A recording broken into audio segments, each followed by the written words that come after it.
বলতে চাই, সব বিষয়ে স্বাভাবিকতাকে ফিরিয়ে আনবার চেষ্টা করুন। ভারতে সংখ্যালঘু হিসেবে মুসলমানরা যে অধিকার থেকে বঞ্চিত হচ্ছে, ভারতে হিন্দুদের বিপরীতে মুসলমানদের তাদের জনসংখ্যার যে অনুপাত, সেই অনুপাতে ভারতের রাষ্ট্র কর্তৃক প্রদত্ত সরকারি সুযোগ সুবিধা এবং চাকরি বাকরিতে কত পার্সেন্ট মুসলমান সেখানে নিয়োজিত,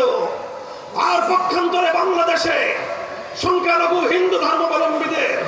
সংখ্যানুপাতিক অনুপাত হিসেবে তারা কত পার্সেন্ট বাংলাদেশের সরকারি সুযোগ সুবিধা চাকরি বাকরির সুবিধা ভোগ করছে, বিষয়গুলো জাতির সামনে স্পষ্ট করুন। আমি এ কথা বলি না যে ভারত যেহেতু সংখ্যালঘু মুসলমানদেরকে তাদের প্রাপ্য অধিকার থেকে বঞ্চিত করেছে, কাজেই তার প্রতিশোধ দিতে বাংলাদেশের হিন্দুদেরকে প্রাপ্য অধিকার থেকে বঞ্চিত করা হবে, এই ধরনের সাম্প্রদায়িক কোন দাবি অতীতে আমরা করি নাই, আজও করছি না, ভবিষ্যতে আমরা করব না। আমাদের স্পষ্ট কথা, সকলের সঙ্গে ইনসাফপূর্ণ আচরণ করুন। যদি বৈষম্য থেকে থাকে, যদি এমন থেকে থাকে যে শুধু হিন্দু ধর্মাবলম্বী হওয়ার কারণে ভারতের আশ্রয়ে প্রশ্রয়ে ভারতের এজেন্ডা বাস্তবায়ন করার জন্য নানাভাবে তাদেরকে পদায়ন করা হয়ে থাকে, তাহলে এখানে ষড়যন্ত্রের আভাস খুঁজে পাই আমরা। অবশ্যই হিন্দু ধর্মাবলম্বী হিসেবে সংখ্যালঘুদের, বৌদ্ধ ধর্মাবলম্বী হিসেবে সংখ্যালঘুদের, খ্রিস্ট ধর্মাবলম্বী হিসেবে খ্রিস্টানদের প্রত্যেকের যার যার অধিকার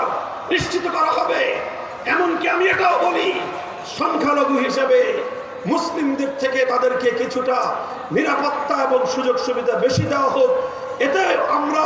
কোনো ক্ষোভ প্রকাশ করব না। কিন্তু যদি আরেকটি দেশের এজেন্ডা বাস্তবায়ন করার জন্য যারা বাংলাদেশকে নয় ভারতকে নিজেদের প্রধান আশ্রয় হিসেবে মনে করে, তাদেরকে মাধ্যমে যদি আমার বাংলার অভ্যন্তরে বিশৃঙ্খলা সৃষ্টির পায়তারা করা হয়, আর সেই বিশৃঙ্খলাকারীদেরকে যদি আপনারা প্রতিরোধ করতে না পারেন, প্রতিরোধ করতে ব্যর্থ হন, জনগণ নিজেরাই প্রতিরোধের জন্য প্রতিরোধ যুদ্ধ করবে।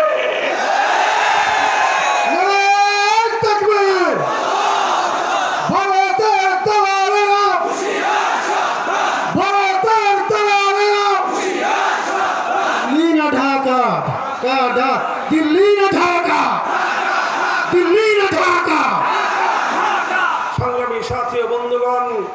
আজ লাখো কণ্ঠে চট্টগ্রাম থেকে যে আওয়াজ উঠেছে, টেকনাফ থেকে তেঁতুলিয়ায়, গোটা বাংলাদেশ আজ অভিন্ন সুরে কথা বলছে, আর কোন সাইফুল ইসলাম আলিফ ভাইয়ের মতো শহীদের মৃত্যু আমরা দেখতে চাই না, আর কোন অযথা রক্তপাত বাংলার মাটিতে আমরা দেখতে চাই না। ফ্যাসিবাদ যেভাবে 2000 তরুণ ছাত্র যুবকের রক্তের উপর দিয়ে ক্ষমতার মসনদকে আঁকড়ে থাকার চেষ্টা করেছিল, বাংলাদেশের ক্ষমতার মসনদ যেন আর কোন ক্ষমতাশীলদের কাছে রক্তের চেয়ে বেশি দামি না হয়।